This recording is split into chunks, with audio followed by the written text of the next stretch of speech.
Axons Unleashed.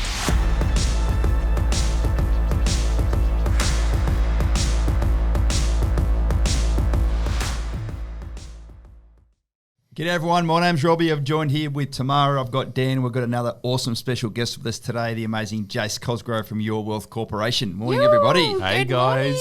Mate, I noticed that RT's eyes needed to flash down to just check the name on your shirt. And it's like, yes, it's absolutely Your Double Wealth checking that he Corporation. had it on. Righto.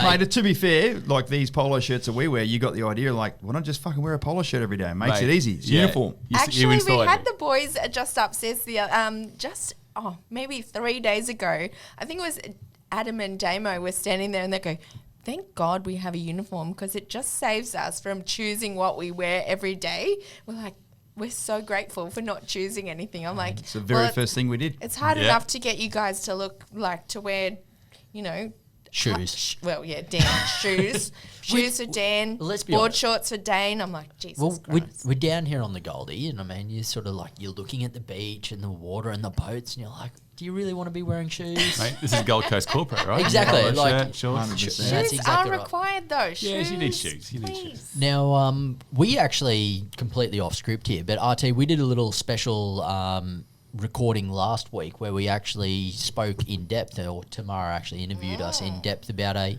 certain little endeavour that you put us onto, mate, the old 75 hard. Yeah.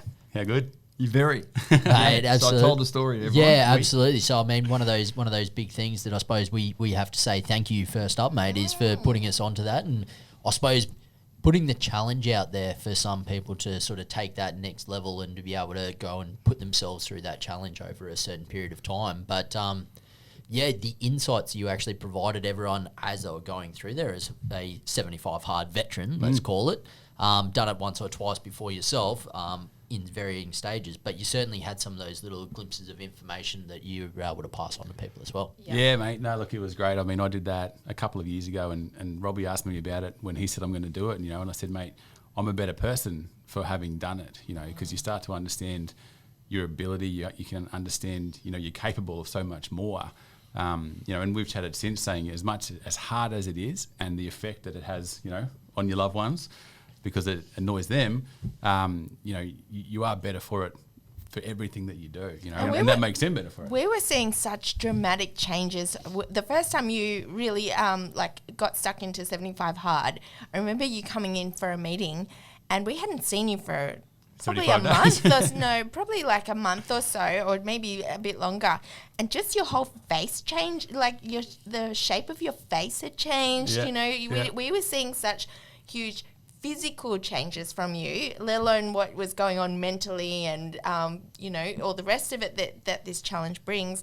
But that was the first time we're like, what are you doing? Tell us about this. Yeah. And that was the first sort of time that you let us into what that was. Well, it's funny, I don't really weigh myself. Like if I'm, going to look at myself and see how I feel, I don't have to weigh myself to see how I feel. Anyway, the night before I started, I'm like, I'm going to weigh myself to see, how much I'd lose. I was 99.9 kilos. I don't think I've ever been 100. I've never had to raise the bat, but I reckon another Mars bar that night, it would have got me there. But I dropped about 13 kilos in that, that first one. And I've stayed at that same weight since then, so that's the benefit. Phenomenal. I think it's really telling. One of the key things you spoke about there is you can see the physical changes, but it's the making you a better individual from like a fully rounded perspective. 100%. And I think that's one of the themes that's probably going to really go through in this podcast today is talking about things from a holistic perspective, not just focusing on one individual element, but to bring everything together as well in a full holistic approach. What a segue. Yeah. I like that, mate. That's me. I'm done. Yeah, Catch you later. So for those that don't know, we've got our commando property method. So from a military perspective, there's purpose, method, and end state. When you get given a set of orders, the purpose is like why you're doing it. The method is how you're going to do it. And of course, the end state is what you need to achieve at the end. So, the very nucleus of our commando property method is all about the strategy and the planning. and it quickly encapsulates, I should say, what's going on from a finance perspective, but what's also going on from a tax and holistic financial planning, wealth management, modelling sort of perspective. So, you're absolutely central to the way that, we talk to all of our clients, because as we all know, when you're buying an investment property, it has two forms of guaranteed income, a rent return and a tax return. So clearly there's tax implications that need to be taken into sort of consideration. But as your business has evolved, you've now got, other ways that you're sort of helping people from that overall financial planning and wealth, model management. Yeah, so we really want to dive into that more today to give, and you're no stranger to Axon. You've now been on 2 of our live Q&As. Yes. Which is good. And the feedback, Tammy and Dan, we've got from everybody is like, geez, that Jace, he's a bloody awesome guy to talk to. And then literally dozens and dozens of clients have since spoken to you going, so glad I went to go and see him. He got way more tax back for me. He was a lot cheaper than what my other accountant was. Or we just feel so much better about our financial future, and we know we're going to be better off than what we thought we could actually be. Yeah. And I know that it's kind of a unique situation because you're not just an accountant. You're also a financial planner. Financial advisor, sorry. So many different terms here. Yeah. But I guess that means you're not just looking at them in this for taxation, for your end of financial year sort of thing, but you're on the journey with people. You're taking them through that. You're forward planning. You're having a look what their future goals are. You're looking forward for retirement and beyond, and all those things. That it's not just, you're able to do that because you're not just an accountant. Exactly. And I think, Dan, you said it before, the holistic, or maybe you said it, Robbie, the holistic approach. Like, the way I look at the accounting is that it's probably a bit backwards. Like, yes, you plan things for the future, but when we're doing the accounting, we're doing individual tax returns for a lot of the Axon clients, and, it's based on what happened last year. So, your income was this, your rental income was this, all of your expenses and the like generated the tax refund, which is one of your forms of income. Yeah. The financial planning side of that is more future planning. So we've developed this approach, which we'll talk more about, called Your Wealth Your Way, and we say to people, how much do you want to live off when you retire? How much income do you need to generate? How much do you want to live off? How much wealth do you need to generate? And are you on track? And they're 3 simple questions, but nobody knows the answer. And when they hear the questions, they're like, wow, I really should know the answer. And the questions, as silly as they are, they kind of don't even relate to some people, because, like, I was chatting to some of your guys last night that are in their 20s, and I say, how much do you want to live off when you retire? And they're like, mate, that's 40 years away. No one's thinking about that at that point in time, right? I know that even when Robbie and I did the Your Wealth Your Way sort of questionnaire, and I was like, well, I don't know how much we need to retire. Yep. Like, it was foreign to us. Like, and even though we live in this world of understanding money a lot better than most, and we're putting things, investments, and we're doing different strategies to look after our future self, but we had no idea, what do we actually need to retire? How are we still going to live a comfortable life, and when is it going to run out? Because people are living longer these days. Or if I only need this much to live off and I can be comfortable, can I drag my retirement forward, mate, 4 or 5 or 6 or 10? Now we're last night, guys, right? So last night, they wanted to retire on $120,000, when they were 60 years old. Our modelling suggests they're going to retire on $200,000 when they get to 60 years old. And so the planning that we're doing is building up assets outside of super, outside of property, so that they can access liquid money into their 50s, because if they want to live on 120, they might be able to retire early to mid-50s, not wait till 60 to get the 200. And I guess that's not about when you have to retire, but being able to choose when you retire. So Robbie's not allowed to retire because he drives me bloody crazy, but also he doesn't want to. Like, he loves what he does. He's living his passion every day, but that's giving him the choice to do that. There's, you talk to people that are tradies, say a tradie, and the retirement age is 70? Can you imagine being a bricklayer at 70? I mean, that's because awful. You had no choice. But that's because they haven't set themselves up, or the only option is to live on the pension, and who knows what's going to happen with that. Absolutely. I mean, it's one of those things that you spoke about, the young 20-year-olds and the fact that they're into their numbers early. Like, you must have been into numbers really early as well for you to like actually stream down this line that is accounting and financial advice? Mate, I love numbers. Like the excitement of my day. Like his eyes lit up when I just said numbers. Let me tell you a couple excited. of stories about numbers, right? So one time we went on a holiday to Hawaii. It might have been the same time you guys were. It was. Oh, we ran into you at yeah, the we did bump outlets. in. And anyway, I jump in the hire car, and the first thing I noticed is that the mileage on the car is 1, 2, 3, 4, 5, 12,000, and I'm like, nah, kids, check it out. This is going to be a good, the numbers straight away. Nerding out. Yeah, but that stuff is like the best part of my day. Actually, I've seen you post your stories of your own car. Yeah. And so the other day I had one of my own car, which I had to do the same Ks. Like I think I had like 11,111. So I had to quickly get to the highway so I could do 111 Ks an hour and take the photo of all the ones. Like, I just love my numbers. You mean your passenger was taking the photo? Yeah, my while leaning passenger. across? Yeah, Yes, one of the good. kids at the back seat. Mr. Arthurson. But from an early age, mate, I remember when in grade 1, you know, we would like set this challenge, you know, something was exciting. What would you want to do? And kids are like, you know, I want to be able to, you know, see fairies or whatever they wanted to do. I'm like, I want to be able to get into a time machine so I can go back to Saturday and get the lotto numbers, because I've always had to think about numbers and money.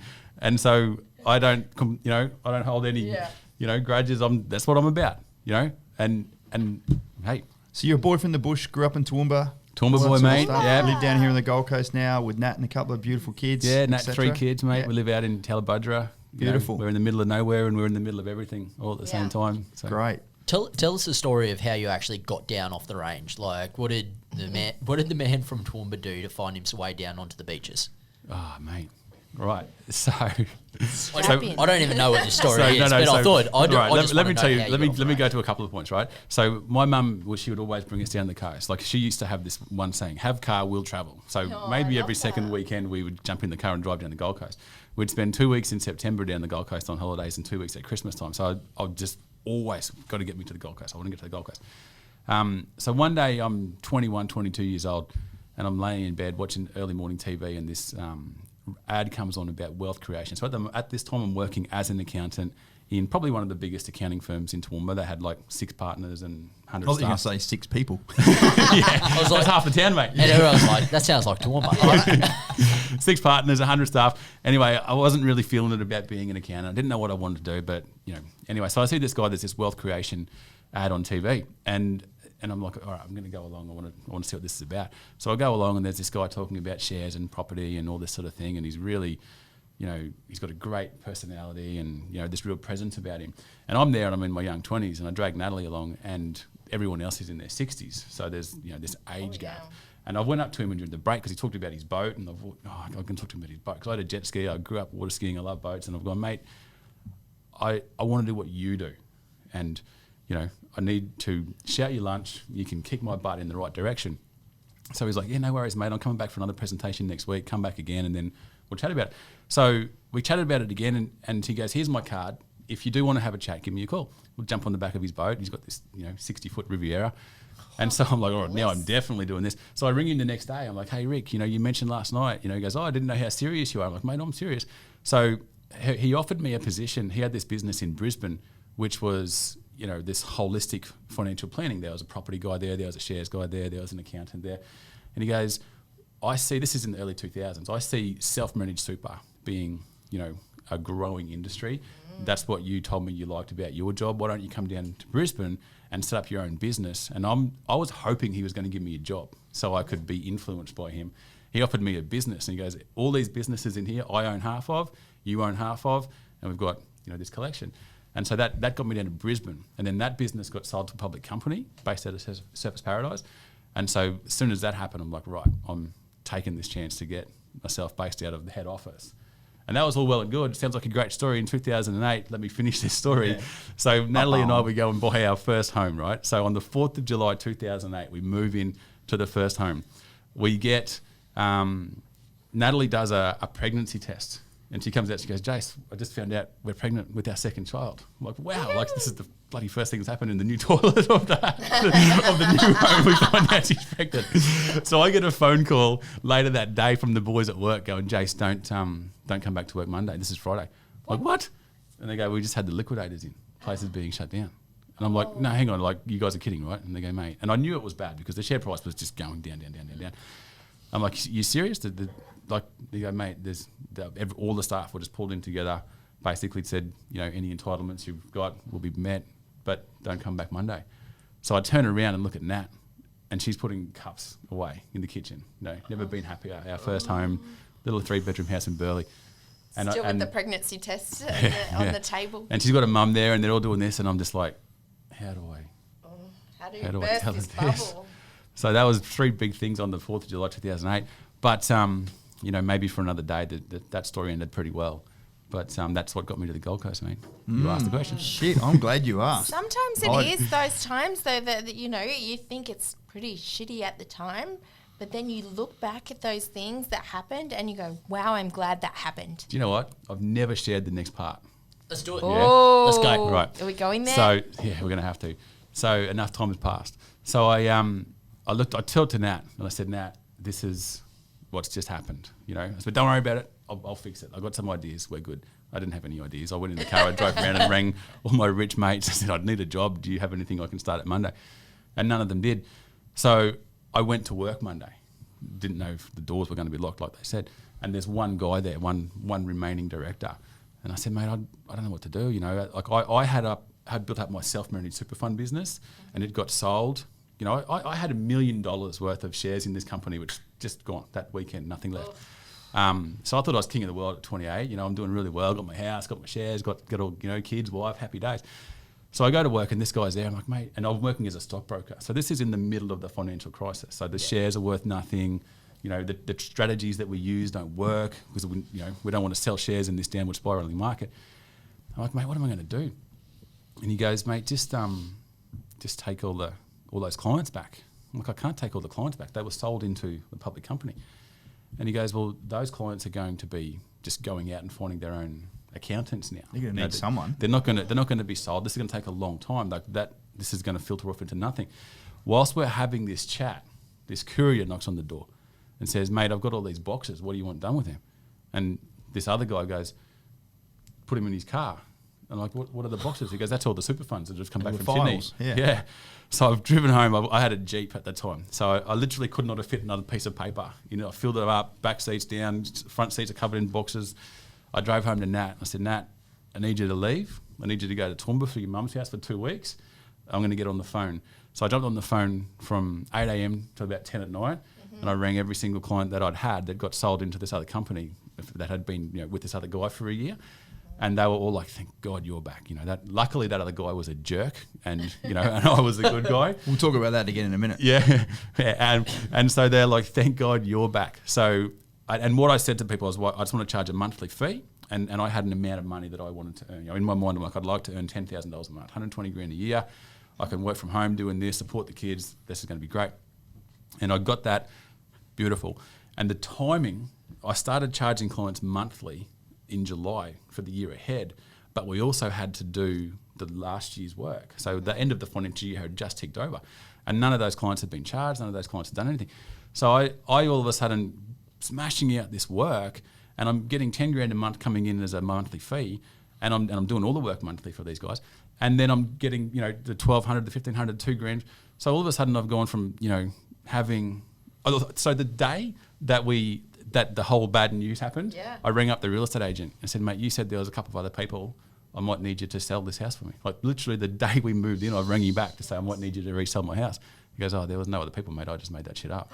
I'm like, I'd love to punch you in the fucking head right now. Sounds like a real estate agent. Yeah. Oh. Anyway, so this is July. In September, I've got $76,000 in the bank. My September income was $46,000. Boom. Yeah, mate. And it just off we went. And that is a true example of, you didn't sit there and wallow in your shit. You just had to get it done. Righto, this is a shit situation. What am I going to do next? Yeah. In the military, you call that, Dan, what do you do now, platoon commander? Exactly right. And was that the baseline or the start of Your Wealth Corporation? Yeah, mate. That business we called Yana Professional Services. I'm a boring accountant, right? I've got no imagination. Jana, Jace, N-A, Natalie, Yana Professional Services, which then became Your Wealth Corporation, 2010, 2011, something like that. Wow, what an interesting story. Like, I had no idea about how you actually got down off the hill or any of that stuff, but it's just phenomenal to know where I suppose your wealth corporations actually come from and how it's sort of been created out of the ashes, effectively. Yeah, mate. Out of me looking at Natalie putting cups away. Mate, You know, Going, I'm about to break her heart. I can only just imagine like the brave face that you had to put on where you're like, don't worry, honey, I've got a plan. I know how to fix this. Do you know what? And she bought it too for a day. The next day she goes, "You haven't got a plan, have you?" I'm like, "No, I don't have a plan. I don't have any plans. But we'll be right. But we'll Everything always figure it works But out." you've got that. that's you've a got wife's that grit. intuition. You've got that grit and you've got that character. You're like, I don't have a plan, but I'm not going to fucking fail either. Yeah, exactly, mate. We went through all that in the first few episodes of season 1. Mm-hmm. Been there, done that, buddy. Yep. And I think even COVID, like you talk about people that took the risk and took the, the opportunities that were presented, and they were like, I'm not going to fucking let this take me down. Mate, it's all about attitude. Like the worst time for me in the world is when the financial markets are flying because everybody thinks, hey, this is great. I can do it all myself. Everyone's a superstar. Then. Exactly, Oh, mate. yeah. And people always go, when it goes to shit, they're like, oh, business must be bad. I'm like, mate, there's 20-something million people in this country. I can't help all of them. There's enough people out there for me to help. It's like when business is bad, people are actually taking notice and are happy to, be directed. Absolutely. So fast forward a couple of years, I'm working as a sort of property consultant and or eventual general manager of another property investment firm.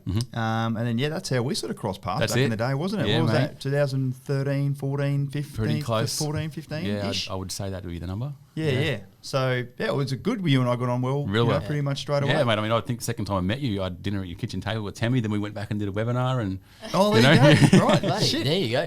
I was about to say my favourite question normally to ask is like, what was your first impression of Robbie Turner? Oh. And as they say, good friends stab you in the front. Yeah. So you go your hardest. mate, I can't really recall a first impression. I remember that business. Every time I used to go there, there would be like a dozen more people. Like, wow, Yeah. man, these guys It are was really growing. Yeah. And this is something I said to you the other day.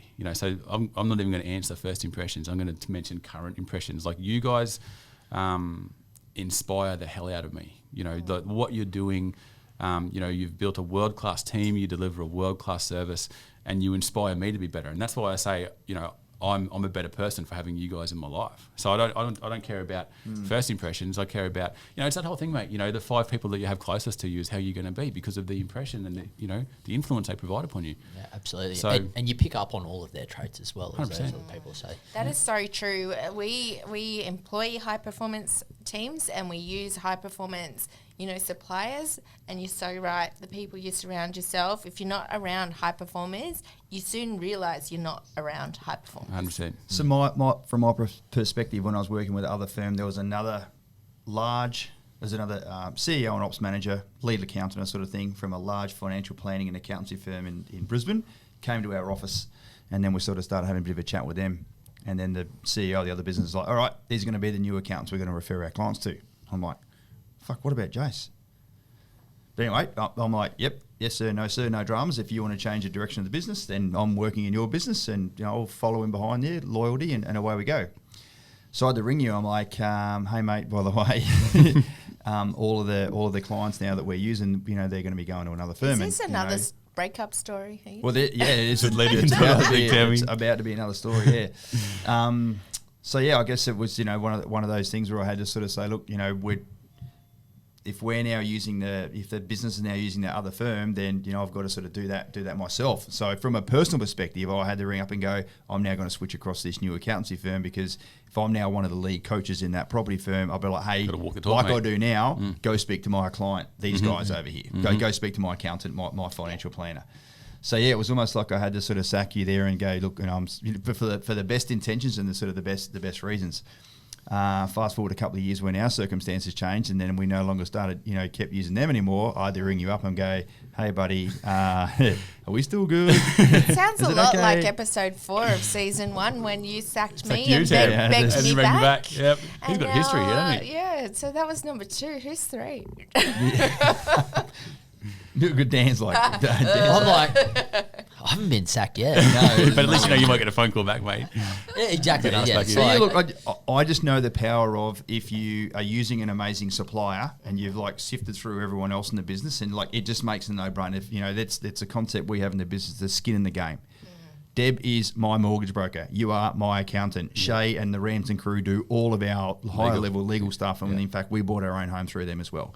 We use the same builders. We use the same property managers. We use like all the new other people, ladies and gents, that you will be further introduced to as season 2 continues to grow. Me, as the owner of this firm, I use every single one of those people. So it just made sense that I did that. And mate, now that we've sort of grown Axon and you've been here from the very start of it, really, is that every single one of my clients come to you now, and I cannot foresee an event that is going to change that. Well, as we've said before, our reputation is on the line for whoever we refer to. So if we're using them and we're getting the best experience, that's also what we expect for our clients. We don't expect any different treatment, and we expect great treatment. Yeah, look, and we expect that for our clients as well. I can tell you from experience, 100% of the time, if I've referred a client to an outside party that's fucked them over, not only do they get the shits with them, they leave me 100% of the time. Of course they do. So it's so important, that inner circle that, you keep that. Also, if they start to, drop the ball, you need to be on that, You got to have each other's back 100% from that perspective as well. So that's good. I suppose one of the key things that I really love about the Your Wealth Corporation model is when I get my tax return done, like, it's not just about getting last year's tax return done for me. It's about having that next discussion of, okay, that was good for last year. Now what next for the year ahead? Because you need to start planning that. Like, if you ring Jace up and you're like, hey, Jace, I'd like to have a chat about how I maximise my tax diversions activities over this financial year, and it's May of that year, guess what? You've already lost 10 months of the year, right? So one of the things that I think is the real secret sauce that you bring, Jace, is the ability not just to talk about the past and your finances, but now how to actually make that work over the next 2 years, sort of everything. Mate, like that. It's funny that you bring this up, and we haven't even chatted about this, right? So I'm all about continually improving the service that we offer. For all of our individual returns this year, we're going to provide them with a report, like over and above, at no extra cost, but over and above the return. And it's going to have a whole bunch of factors in there. So, for example, through the ATO portal, you can see so much information now. So you can see how much someone's got in super. So we'll give them a report. So this is how much you've got in super. The average person your age has this much. Nice. This is your income. If you continue to earn this much income until you say 65, that's $5 million or whatever that is. That's a significant asset that you need to insure. We have this process within the Your Wealth Your Way model, is that we, to allocate some of your money towards debt reduction or wealth creation. It's the pay yourself first principle. So it's the richest man in Babylon, right? Yeah, exactly. That's what I was about to say. 10%. So if you were able to allocate 10% of your income to a wealth creation process, and that's invested for a period of time, this is how much. So to give people an understanding, right? And so I don't want to lead into something we're not about to chat about, but I talk about time. Yeah. So I say to people, time is your biggest asset. And so my whole point in doing this is to give people an understanding of what is possible within the time that they've got. But the problem with time, I say time is an asset. You guys talk about assets accumulating in value. Yeah, we want to buy property because we want it to, increase by double or triple or whatever the time frame is. Time depletes in value. It has a depreciating value. So if you didn't utilise last year or the year before last for everything that it has to offer, you've now got less time. Yeah, and you don't get that time back. You can't get the time back, you mate. can't make it up. So it's your biggest asset. Where's that time machine you spoke about? Yeah, exactly, mate. Never happened. I see. This is the thing. I was talking about it when I was 7 years old. But I reckon if you went out there and you spoke to like some of the richest people in the world, right, and the biggest wealth creators in the world, I reckon almost all of them would say the one thing that I wish I had more of was the ability to go back in time and be able to, because even though they've been super successful, I reckon that to change something. Well, because they know more now, mate. Exactly. I want to go back to them knowing. You don't know what you don't know. I literally had this same conversation to some lovely clients that I had a discovery call with last night. They're like, "Oh, we're both 22 and we're like, we just want to buy our own home." I'm like, "Fuck." I'm 48 and I'm just building my own home now. Yeah. But I didn't even start doing property until I was 31. Yeah. Yeah.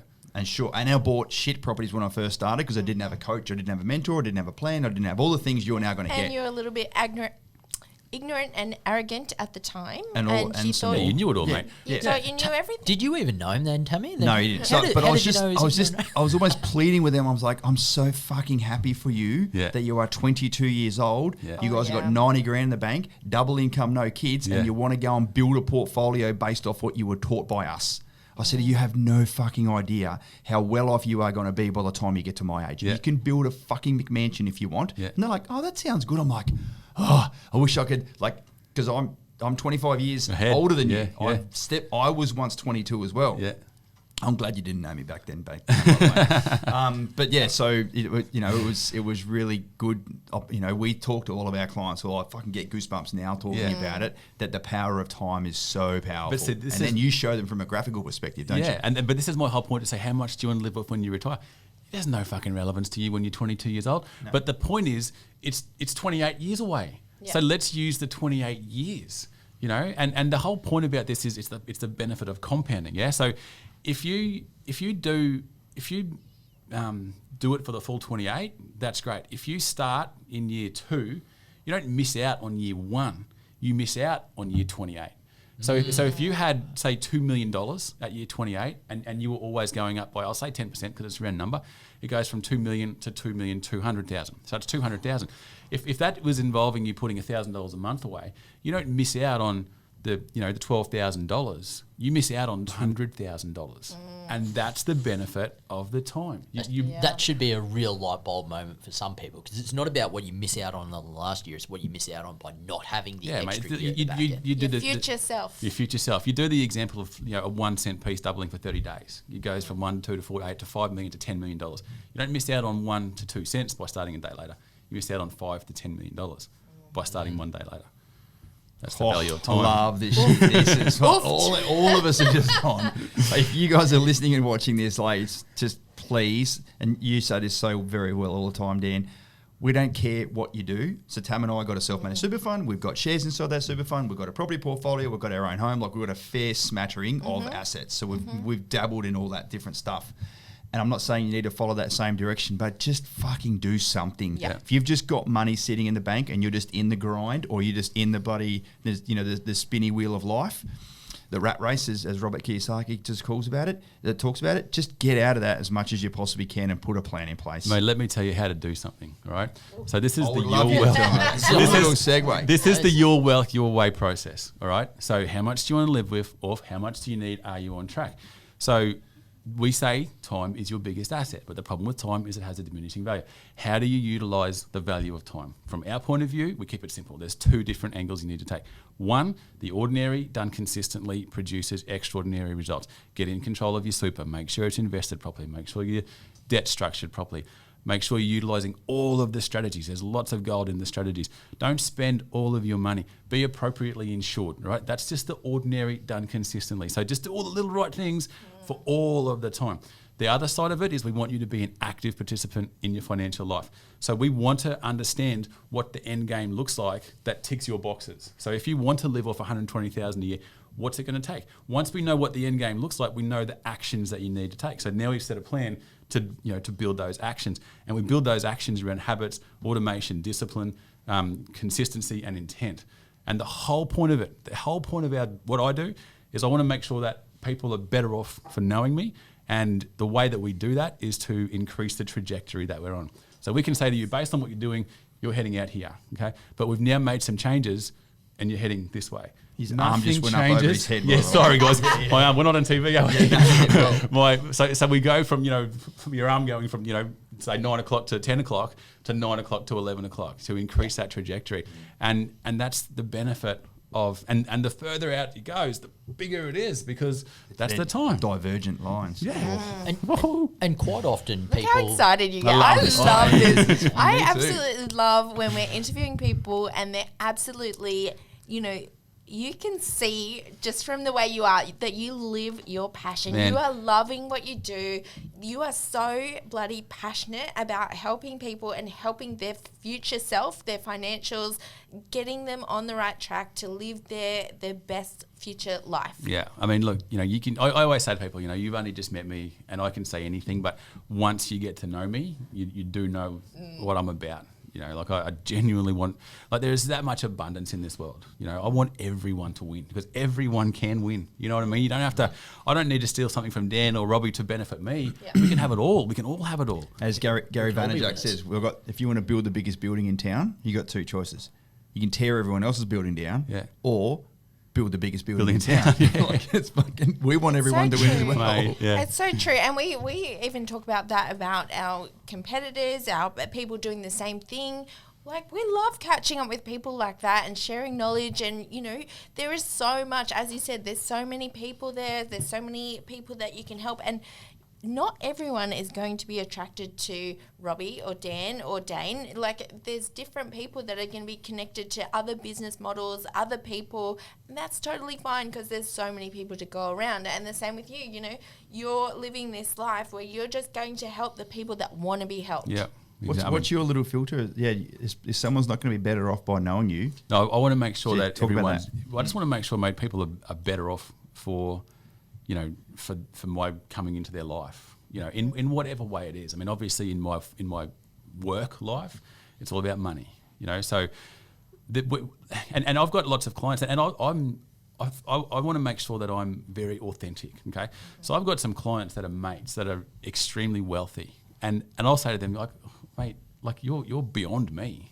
Like, yes, I can advise you in relation to strategies and making sure you're doing the right thing, but in terms of wealth building, like we need to flip the chart here, and I want to take advice from you. You know, like I can help people get to a certain point, but I'm not going to try and be somebody I'm not. I'm not, you know, like the Your Wealth Your Way process is great for everything that I've just mentioned. You know, use the strategies, make sure you supers in, all that sort of stuff. But we start with you where you're at and improve the situation or the journey that you're going on. You know, I had someone ask me, you know, a couple of weeks ago, what's the biggest mistake people make? You know, and I'm like, you know what? Great question. Yeah, and I'm like, you know what? People don't make mistakes because if you make a mistake, you've done something. Yeah, and if it's a mistake, it hasn't turned out in your favour. But at least you've learned. Like I remember Conor McGregor came from his fight that he lost a few years ago, and someone said, "Oh, you know, you lost," and he goes, "Oh, you either win or you lose." You know, I mean, you win or you learn. You don't lose. You know, yeah, I'm like, you win or you learn. Yeah, you don't lose. And so as long as you do, you said, "Oh, mate, just do something." If it doesn't turn out in your favour, take the lesson from it, and you know more next time you go out. But you know, so yeah, I just want to make sure that people are better off for me being a part of their life, and if I can't help them to become better, then high five for you. You know, like you're already doing great. I'm not going to try and help you do something that I can't help you to do better at because you're doing a great job already yourself. And I guess when you say the biggest mistake they've made, but essentially the biggest mistake is not making the biggest mistake is not doing anything. From my point of view, that people don't make mistakes; they just don't know. So they don't know all this stuff. You know, making a mistake implies that you knew what the right thing was to do in the first place. Yes. Yeah, that's right. And you don't know what you don't know. You don't know what you don't know. And you know, this is the world I live in. You know, I don't do my own electrical work. I need lights changed and things. I'm not going to have a crack at that myself. Robbie is banned from us. Yeah. But you know what I mean? Like that stuff you don't do because the effects of it are instant, as in you burn your fucking house down. Whereas, you know, in my world, it's like, oh, you know, I'll just go and use the super fund that my old boss used to use because that's all I've ever known. That might not be the best one for you. You know, and we used to, like, the whole point about this Your Wealth Your Way thing is it came from a place where we would, you know, have clients, say referred from you in the past, where they might use their super to go and buy property and they had money left over, and we'd say, oh, we want to, you know, make sure that money's not just in the bank, it's either got to be offsetting the loan or it's got to be invested appropriately. I'm sitting there going, there's this whole life around this person, their assets outside of super, liabilities, their cash flow. We're not even tapping into any of that stuff. And so that's the whole, you know, I guess we come back to that, you know, all-encompassing process that we do just to make sure that, what's you know. the plan? Yeah. Yeah, building that long-term plan around everything that they're about, you know. And there's so many different facets and different inputs and goals that, like, every person is going to be different. 100%. Like, one person's lifestyle or one person's family base or situation is so different from the next. So it's not like, okay, this is the X number that you have to retire on. And you know what? I've got clients that are that different that like one guy is 62 and he's got a couple $1 million and it's all in term deposits. So he has, he's totally risk averse. I've got a client that's 90 and he's got a couple $1 million and he trades his money, so everyone is that different. Like the 62-year-old guy, mate, you need a little bit more, exposure to the market. We need to be in some growth assets. And he's like, no, mate, no term deposits for me. I'm like, you're getting 1 point something percent, Whereas the 80 or 90-year-old guy's like, mate, maybe you need to, no, mate, no, this is, Crypto. Well, it really does come down to the person, right? Like, I tell all of my clients, I'm an inherently lazy person. I want to find something that means I do as little work as I possibly can to get the greatest returns. Yeah. And for me, that's very different to someone who wants to be super hands-on and be like, I want to work for this. I want to be able to, I want to be sitting there and I want to do the trades myself and I want to do this and that. And I'm like, just does not interest me at all. One little bit. Yeah. If that's their passion, if that's what really drives them, then fucking go for it. Yeah, as long as they know what they're doing. They can lose a lot of money, I guess. We literally had a client give us an email yesterday. Because our strategy, right? When interest rates were 4.5%, 5%-ish sort of thing, which is what it's been like over the last couple of years, if you've got 40, 50, 60 grand left over after buying a property and the share market wasn't performing that well, it was quite static, a good spot for that money would be sitting in your offset account, saving yourself 4.5%, 5% of interest that you're paying. Therefore, making the cash flow of the property easier, paying down quicker if you're on P&I, whatever it's going to be. But of course, now it's always reversed around. Interest rates are so low, low 3% from an investment and low 2%, sometimes 1 point something from an own home perspective. If you've got 40, 50 grand left over, you shouldn't have that be sitting in an offset account anymore. You should be just trying to put it in a bloody, for instance, Colonial First State, managed fund and have that be sitting in the market. Because what's the share market? Like purely from our own perspective, Tam, we dipped 60 grand into the share market in, say, July, August last year. And by December, it had gone up to 70,000. So it's like a 13, 14% compound return on 60 grand in 6 months. Rather than the 1% in that term deposit. So in the offset account. So you mentioned that client. Well, I had a client last night, one of your clients, saving good money. They're saving $3,000 a month and they've got debts. A lot of our clients are doing that. Yeah. They've got debts of about $1 million. So these guys are, let's say, 30 years to retirement. By allocating half of that $3,000, so we're still going to keep half in the offset account. We're going to put half into an investment. The difference was $600,000 over the 30 years. And that's just one of the little, the ordinary done consistently produces extraordinary results. And that's that bit of thing, like when someone's like, oh, do you reckon I'm about the right time to go speak to Jace? I'm like, well, the crystal ball that you're always asking me, what we should do here? What should we do here? I'm like, I don't fucking know, mate. Like the clarity that you're asking me from, us as coaches can't wave a magic wand and go, this is what's going to occur for you. We're all about layman's terms interpretation of investment markets, supported by the key advisors to give you options to go do something. We don't want to be financial planners. That's your job. We want to, the property asset is our speciality, but it might not be the right thing for everybody. And that's your job, is to sort of look at different strategies and help people, guide people on what. So what I sell them as far as clarity perspective, Tam, it's a good little adjunct. I'm like, go have a chat with Jace and go right now and go, so that's the trajectory. Based on your current circumstances, you just do this, that sort of 9 o'clock, or if you want to change a few things, this is that, that $600,000 gap that we just spoke about, based off the Your Wealth, Your Way modeling program that you've got, that gives them the clarity. Mate, it then becomes a fucking no-brainer. Why wouldn't you do that? That 600 grand allows them to retire 5 years sooner on that $120,000, and they did nothing more than what they're currently doing other than direct half of their savings to a different vehicle. Well, yeah, they will provide clarity on an option that will, give themselves a better outcome based on current trends and conditions and 100%. The variables of the future.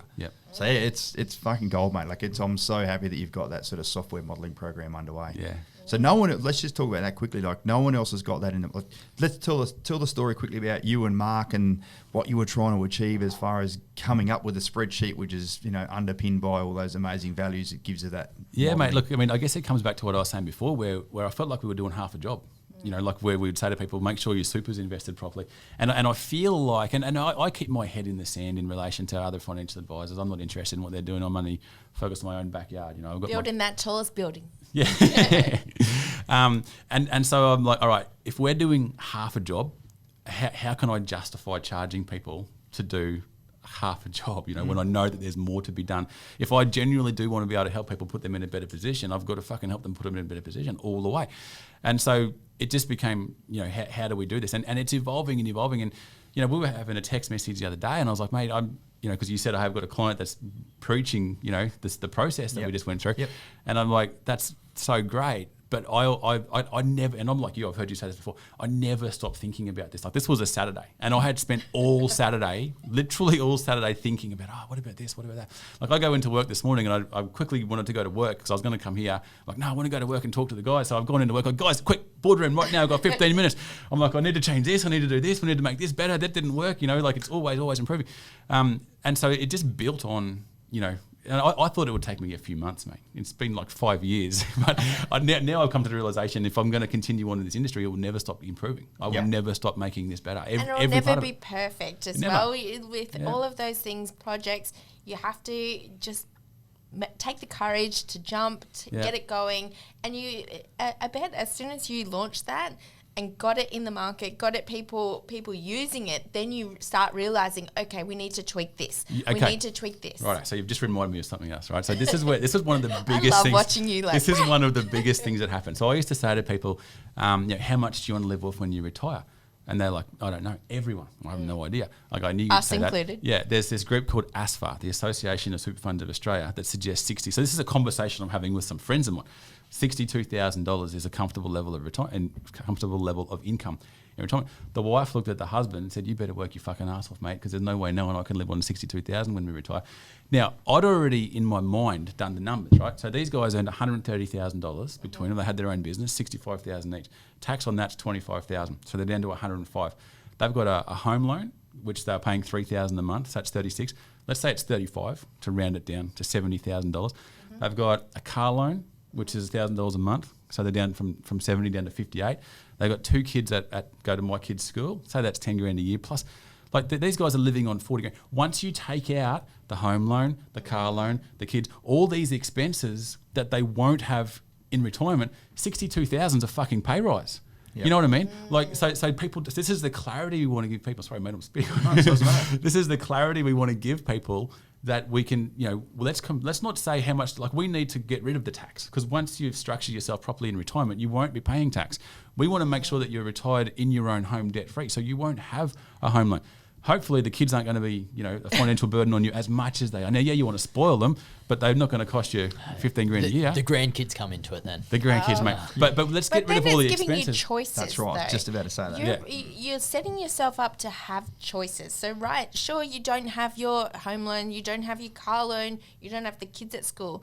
Well, go off and travel and go off and do the holidays that you wanted to do and go travel Australia, be those grey nomads, whatever you want to do. Yep. But you do that in a level of comfortability that you want, that you decide, and those opportunities and experiences. And if you want to be able to gift your grandchildren or be able to put your grandchildren through a nice school, then you've got those opportunities. Yeah, absolutely. We talk, so clients sort of say, what is it that you do? I'm like, mate, I just give people the clarity of what the future looks like and the knowledge to know they're doing all the right things all the way along the way. That's in a nutshell what we do. Same here, really. Yeah. No wonder we get on so well. We even finished out the sentences. Oh, God. No, but I was listening to Gary Vaynerchuk talking about the building thing. He went to a series of old folks' homes in the US recently, and he was like literally looking into the souls of people fucking waiting to die and go and say hi to the big guy. And he said the number one thing he could see in every single person's eyes there was regret. Regret that they hadn't done this, or regret they hadn't been smarter with their money, or regret that they didn't have the choices, or a fucking the list of all the shit of the things that we want to be able to do in life. Yeah. And he's like, now I'm talking to a bunch of 25-year-olds. Do not fucking be like that. I'm now putting you on notice that you're going to fucking be at that stage. And certainly when we went to your, beautiful grandmother's 80th birthday over the Christmas period just gone, that was the first time I'd been around 65, 75, 85-year-olds as well. And it gave me a real fucking kick up the bum. I'm like, you're nearly 50, motherfucker. Yeah. Get your shit in order because that's going to be on your doorstep real fucking quick. Yeah. So, and I think that was kind of just before you started the 75 Hard, going back to that again. And that was such a driver for you going, what is going on with my health? What is going on with my lifestyle that I'm doing, to better now. Yeah, Absolutely. so good. Mate, what a huge contribution, I think, Jace. I can go out and say that you've made to all of our lives, both from a physical perspective, but also providing that sort of that holistic framework when it comes to finances, mate.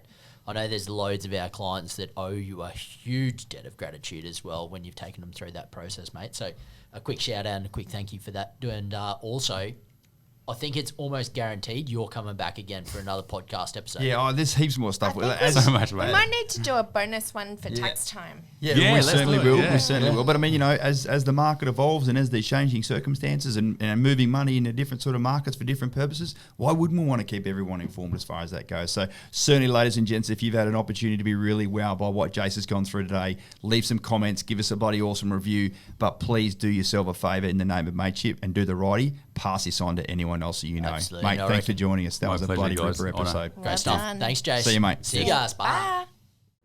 Hey, thanks for tuning into today's podcast. If you enjoyed listening, make sure you give us a 5-star rating, hit subscribe so you'll be first in line to get it in your inbox every week on a Tuesday.